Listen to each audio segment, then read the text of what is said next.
Okay, so today we're going to install some accessories for the nitrous system.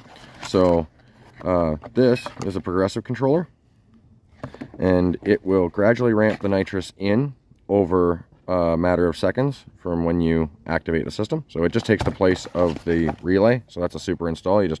Easy install. You just unplug the relay and plug this in its place, and then you can pop this cover off of there, which is off of there, and they give you a screwdriver, and you can adjust whether you want it to ramp in and have your shot in half a second, 1 second, all the way around to 4.5 seconds.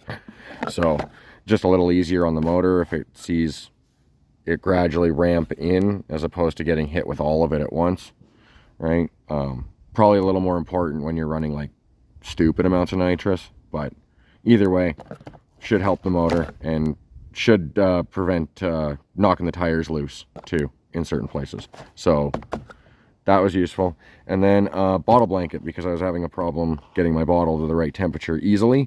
This will make it easy. I can just flip a switch and it'll warm up the bottle, and that's a pretty simple wiring install. It's almost the same as wiring in the system. So I'm gonna get started on that, and I'll get this set up on a mount, and you're gonna watch me do this.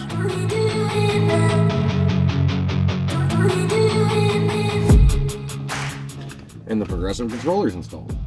That was easy. Alright, so now I'm just going to reuse the relay and run the bottle blanket off of the relay that is already here. So I'll just spin that around so it makes more sense and start installing that.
Guys, so I've got this all installed now, and I figured I'd explain how it all works. So you got the warmer blanket there, and then what we've got here is this was already there. This runs to the gauge in the dash. This is the fitting that tees off to that, and we added this fitting with the transducer, and this is just a analog gauge. Then this all comes with the kit, the gauge, the fitting, and the transducer. So you wire the transducer up to a relay, and how this works is you open the bottle, it fills the line, you'll have whatever pressure is in there because the bottle's cold. The transducer will see that pressure and turn the bottle warmer on. And it'll leave the bottle warmer on until the transducer sees 1050 degree PSI.